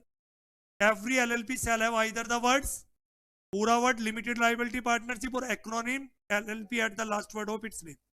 कोई भी एलएलपी रजिस्टर्ड नहीं होगी ऐसे नाम से जो सेंट्रल गवर्नमेंट के ओपिनियन में अनडिजायरेबल है, आइडेंटिकल और नियरली रिजेंबल है, किससे, किसी अदर एलएलपी से, कंपनी से, या किसी रजिस्टर्ड ट्रेडमार्क। 15 हो गया। सेक्शन 16, हाँ भाई नाम रिजर्व करना है, अरे नालायक को बता तो दिया ये। अगर आपको नेम रिजर्व करना है या तो किस फॉर्म में करो, फ्लिप। अगर कोई नई एलएलपी है तो फ्लिप, और अगर आप अपना नाम चेंज कर रहे हो तो रिजर्व किस में करोगे, रन एलएलपी। और बेटा जो नाम रिजर्व होगा उसकी वैलिडिटी कितने महीने की है, 3 महीने की। सारी बातें बता तो दी थी। बच्चा वैसे ही डर रहा है इस क्वेश्चन से, ये तो सबसे आसान है, तुम्हें तो खुश होना चाहिए। मैं तो चाहता हूं ये क्वेश्चन आए, तभी तो ये मेरे स्टूडेंट पास होंगे। आसान आ गया तो सभी कर लेंगे, थोड़ा मुश्किल भी आना चाहिए, पर तुम्हारे लिए मुश्किल नहीं होना चाहिए। सेक्शन कौन कौन से भी कोट करके आओगे, 15, 16, 17। अब सुनना बेटा, सुनना भाई साहब, क्या हुआ क्या, ये बच्चों को समझ ही नहीं आता, पहले से समझाता हूं। आरओसी की मूर्खता की वजह से क्या हुआ, इन एडवर्स, देखो क्या लिखा है, इफ थ्रू इन एडवर्टेंस, और सुनना बेटा, बेटा पहले कंसेप्ट समझ। कोई एलएलपी थी, ऑलरेडी रजिस्टर्ड है, ये सरदार जी और ये इसके दोस्त ने एक एलएलपी बनाई, आरओसी को अप्लाई कर, वो नाम ऑलरेडी, इस नाम से कोई एलएलपी रजिस्टर्ड थी, लेकिन आरओसी की मूर्खता की वजह से वो नाम आपको दे दिया। बेटा एक बात बताओ, नाम आपको मिल गया तो उस नाम से कितनी एलएलपी है, मुझे बताओ, ज्यादा बेनिफिट किसको है, दिक्कत किसको होनी चाहिए, मुझे। अरे मेरी एलएलपी का नाम तुम्हें मिल गया, मैं 20 साल से हूं बिजनेस में, मेरी गुडविल का बेनिफिट तुम्हें मिल रहा है। या तो आरओसी को, सेंट्रल गवर्नमेंट को अपनी गलती का एहसास हुआ, अरे भाई साहब हमसे क्या हो गया, तो central government direct to LLP को क्या बोलेगा, तुम्हारी एलएलपी को अपना नाम चेंज करो, और वो भी कितने महीने के अंदर, सेंट्रल गवर्नमेंट डायरेक्ट बोलेंगे LLP to change its name. New name, और नेम क्यों आया, अगर पहली बार एलएलपी बन रही थी तो नेम, और हो सकता है मैंने अपनी एलएलपी का नाम चेंज करके किसी और का नाम रख लिया तो न्यू नेम। तो जिस दिन सेंट्रल गवर्नमेंट ने तुम्हें डायरेक्शन ऑर्डर दिया, सेंट्रल गवर्नमेंट की डायरेक्शन कितने दिन में कंप्लाई करनी है, 3 महीने के अंदर आपको नाम चेंज करना पड़ेगा। कुल मिला के इसका हेडिंग होना चाहिए रेक्टिफिकेशन ऑफ नेम। अगर आरओसी से कोई गलती हो गई, किसी एलएलपी का नाम, किसी एग्जिस्टिंग एलएलपी का नाम किसी और को अलॉट कर दिया, तो या तो सेंट्रल गवर्नमेंट डायरेक्ट उस नई एलएलपी को क्या देगी बेटा, डायरेक्शन देगी कि आप अपना नाम चेंज करो, हमसे गलती हो गई, हमने तुम्हें किसी एग्जिस्टिंग एलएलपी का नाम अलॉट कर दिया, तो जिस दिन डायरेक्शन दी उसके 3 महीने के अंदर वो नाम चेंज करना। दूसरा देखो क्या है, यहां जा बच्चा कंफ्यूज, ट्रेडमार्क। बेटा किसी ने पेटीएम वर्ड सुना, पेटीएम कंपनी नहीं है, पेटीएम, बताना उस कंपनी का नाम क्या है, 197 कम्युनिकेशन, कंपनी का नाम है 197, और पेटीएम उसका क्या है, ट्रेडमार्क। एक एलएलपी किसी रजिस्टर्ड ट्रेडमार्क होल्डर के नाम से रजिस्टर्ड होगी, जैसे पेटीएम क्या है, एक ट्रेडमार्क, कोई एलएलपी किस नाम से रजिस्टर्ड हो गई, पेटीएम। तो भैया जिसका भी वो ट्रेडमार्क था, वो कितने दिन के अंदर प्रोपराइटर, जो रजिस्टर्ड ट्रेडमार्क का प्रोपराइटर है, वो सेंट्रल गवर्नमेंट को कितने साल के अंदर एप्लीकेशन लगा सकता है, 3 साल। और जैसे ही सेंट्रल गवर्नमेंट को एप्लीकेशन लगाएगी, सेंट्रल गवर्नमेंट डायरेक्ट उस एलएलपी को क्या बोलेगी, आप अपना नाम चेंज करो। उसे कितने दिन में चेंज करना है, विद इन 3 मंथ। और 3 मंथ कब से, जब से सेंट्रल गवर्नमेंट ने डायरेक्शन दी। तो बच्चा पता कहां कंफ्यूज, 3 मंथ और 3 ईयर। अबे 3 ईयर पहले केस का नहीं है। अगर एक एलएलपी किसी रजिस्टर्ड ट्रेडमार्क होल्डर्स के नाम से रजिस्टर्ड हो गई, तो जिसका रजिस्टर्ड ट्रेडमार्क होल्डर है वो कितने साल के अंदर एप्लीकेशन लगा सकता है, 3 साल के अंदर एप्लीकेशन लगा सकता है। लेकिन सेंट्रल गवर्नमेंट उसकी एप्लीकेशन के बाद ऑर्डर देगी, और उस ऑर्डर को कितने दिन में डायरेक्शन को कंप्लाई करना है, 3। बस इतना देखना है, फालतू की 15 दिन वाली बात देख। अब बताओ ईमानदारी से, चेंज कर लोगे या नहीं, इतना बस याद रख के जाना। 15, 16, 17 आज घर बैठ के ना, जब एक पेज पे 15, 16, 17 निकालोगे, पूरा एक पेज आपका नेम क्लोज पे हो जाएगा। हर एलएलपी का नाम के साथ एलएलपी या एक्रोनिम। दूसरा क्या बताया, अगर सेंट्रल गवर्नमेंट के ओपिनियन में अनडिजायरेबल है वो नाम आपको नहीं मिलेगा, या आइडेंटिकल और रिजेंबल टू है किसी एलएलपी फर्म से, ये बात लिखोगे। रिजर्वेशन कैसे कराओगे, अगर नई एलएलपी है तो reservation of name in form FiLLiP, in case of change of name form RUN, फिर बता देना रेक्टिफिकेशन ऑफ नेम। पूरा का पूरा प्रोसीजर हो जाएगा। नहीं तो बेटा अगर शुरू से अगर मैं बात करूं, बेटा हमने क्या क्या कंप्लीट कर लिया, क्या रह गया, अरे शुरू से एक बार देखते हैं। मुझे बताओ जल्दी से, एलएलपी एक्ट पूरे भारत पे एप्लीकेबल है, लेकिन अभी हमने सेक्शन 4 पढ़ा बेटा। सेक्शन 81 सेक्शन है, जिसमें से एक सेक्शन डिलीट हो गया, 80 सेक्शन 4। सेकंड शेड्यूल किसकी बात करता है, conversion of firm into LLP. Third schedule conversion of private company into LLP. Fourth schedule, लेकिन लिस्टेड कंपनी कन्वर्ट, हाँ भाई, इंडियन पार्टनरशिप एक्ट किस पे एप्लीकेबल नहीं होगा, एलएलपी पे। सेक्शन 4 में लिखा हुआ है। एलएलपी मैंने बता दिया। ये बेटा ये 5 वर्ड, जब व्हाट इज एलएलपी पूछे ना, ये 5 वर्ड बता। जिसने बच्चे लिख देना व्हाट इज एलएलपी के अंदर 5 बातें, उसको नंबर मिलेंगे। New form of with limited liability, LLP एक new form of legal business with limited liability. Alternative, एक ऑल्टरनेटिव बिजनेस करने का तरीका है। यहाँ पे पार्टनर को फ्लेक्सिबिलिटी है बेटा, वो एलएलपी एग्रीमेंट को जब चाहे चेंज कर सकते हैं। एलएलपी बेटा, एलएलपी बेटा, एलएलपी में पार्टनर की लाइबिलिटी लिमिटेड होती है। LLP itself liable for full extent of its, अगर एलएलपी बेटा, एलएलपी अपनी प्रॉपर्टी अपने नाम से होल्ड करती है, अगर एलएलपी में कोई लॉस हो जाए तो अपनी एसिड से रीपे करेगी। और लाइबिलिटी जो पार्टनर की होती है वो लिमिटेड होती है, और किस एक्सटेंट तक, देयर एग्रीड कॉन्ट्रीब्यूशन। जल्दी से बताना, 5 बातें लिख देना बस व्हाट इज एलएलपी में।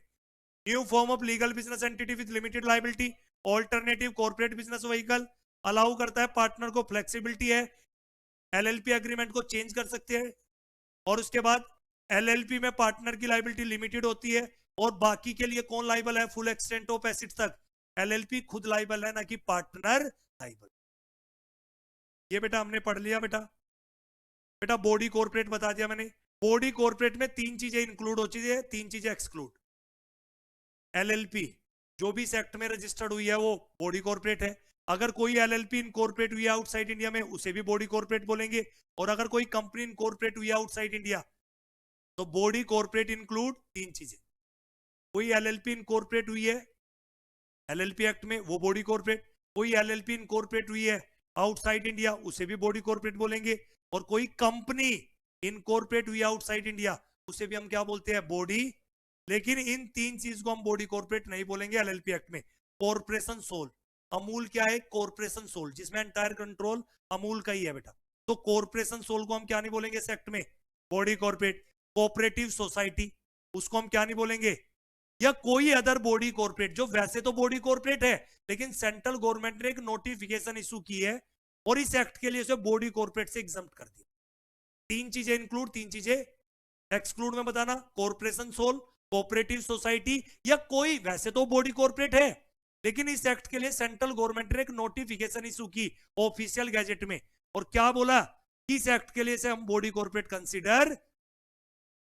बेटा बिजनेस का मतलब, क्योंकि बिजनेस के लिए एलएलपी बनती है, business include every trade, profession, service and occupation. इस पे भी मुझे लग रहा है केस स्टडी आ जाएगी 3 नंबर की और तुम रोते हुए आओगे।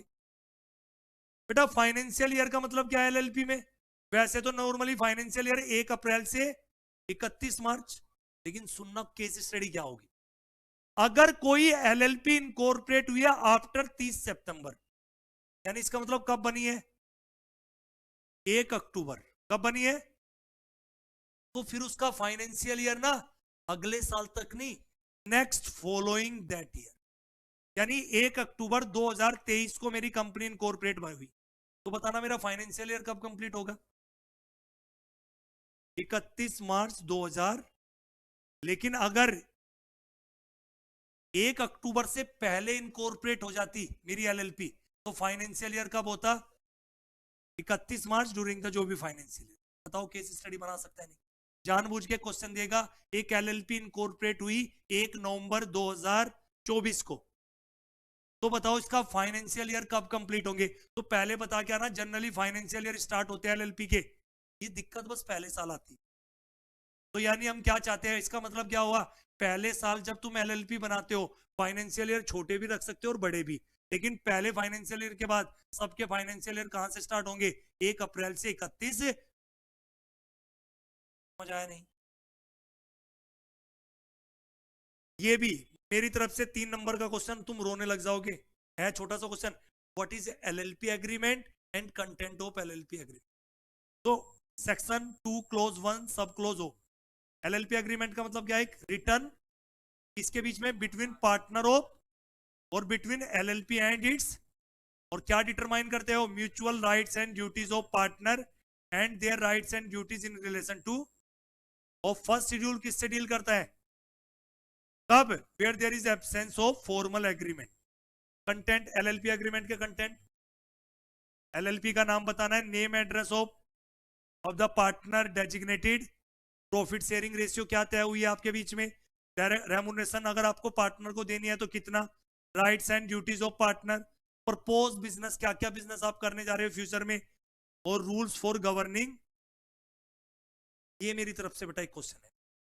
स्मॉल एलएलपी, स्मॉल कंपनी तो सबको पता है, स्मॉल एलएलपी ये जरूर लिख के आना, इसके नंबर मिलेगा 1 नंबर। सेक्शन 2 क्लोज टी, और फिर सब क्लोज नहीं, सेक्शन 2 क्लोज सब क्लोज टी ए 2 1, और ये जो बच्चा लिख देगा 1 नंबर तो उसका यहां पे हो गया। बेटा स्मॉल एलएलपी किसको बोलते हैं? It means A limited liability partnership. देखो कंपनी में कैपिटल वर्ड था यहाँ पे, paid up share capital. LLP में क्या वर्ड यूज किया? अगर स्मॉल एलएलपी किसको बोला जाएगा? अगर किसी एलएलपी में कंट्रीब्यूशन किससे ज्यादा नहीं है, अगर एलएलपी में कंट्रीब्यूशन जो पार्टनर का है वो 25 लाख से कम है, और फ्यूचर में से कितने तक इंक्रीज किया जा सकता है, लेकिन अभी कितना है, does not exceed 25 lakh rupees क्या कंट्रीब्यूशन। एंड जिस बच्चे ने यहां और लिख दिया 0 मार्क्स, यानी ये दोनों क्राइटेरिया सेटिस्फाई होने चाहिए, तभी हम उसको स्मॉल एलएलपी बोलेंगे। अगर किसी एलएलपी में कंट्रीब्यूशन पार्टनर का 25 लाख से कम है और फ्यूचर में से कहां तक बढ़ाया जा सकता है, एंड टर्नओवर जो है बेटा, टर्नओवर किसके बेसिस पे देखनी है? स्टेटमेंट ऑफ अकाउंट एंड, अगर ये कंपनी होती ना तो यहां स्टेटमेंट नहीं लिखा होता, यहां पे लिखा होता पी एंड एल। एलएलपी में क्या वर्ड यूज किया? अगर किसी एलएलपी में स्टेटमेंट ऑफ अकाउंट एंड सोल्वेंसी के अकॉर्डिंग टर्नओवर और स्टेटमेंट ऑफ सोल्वेंसी एट अकाउंट कब के देखने हैं? इमीडिएटली प्रीसीडिंग फाइनेंशियल ईयर में जो आपके स्टेटमेंट ऑफ अकाउंट एंड सोल्वेंसी है, इमीडिएटली प्रीसीडिंग फाइनेंशियल ईयर, उसमें टर्नओवर किससे ज्यादा नहीं होनी चाहिए? 40 लाख रुपए। कुल मिला के अगर किसी एलएलपी में कंट्रीब्यूशन जो पार्टनर का है 25 लाख से कम है, एंड टर्नओवर किसके बेसिस पे? As per statement of account and solvency, कब के? इमीडिएटली प्रीसीडिंग फाइनेंशियल ईयर, अगर वो 40 लाख से कम है और दोनों क्राइटेरिया एक साथ सेटिस्फाई हो जाते हैं, उसको हम क्या बोलते हैं? Small LLP. अगर एक भी क्राइटेरिया, बेटा दोनों क्राइटेरिया एक साथ सेटिस्फाई होने चाहिए, कंट्रीब्यूशन 25 लाख से कम और टर्नओवर 40 लाख से कम, तो स्मॉल एलएलपी है। अगर एक भी क्राइटेरिया लिमिट क्रॉस कर जाता है फिर उसे स्मॉल एलएलपी नहीं माना और क्या बचा बेटा? रजिस्टर्ड ऑफिस है क्या? तो भैया रजिस्टर्ड ऑफिस को लेके क्या पेज नंबर क्या है?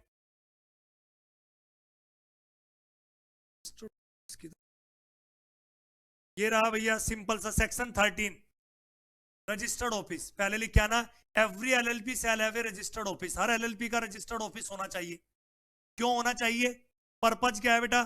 कम्युनिकेशन।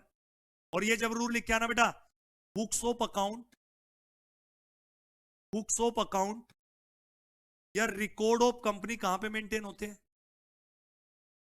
तो every company shall have a registered office. क्यों होना चाहिए? कम्युनिकेशन पर्पज के लिए, नोटिस सर्व करने के लिए, books of account record maintain करने के लिए। हर एलएलपी का क्या होना चाहिए? Registered office.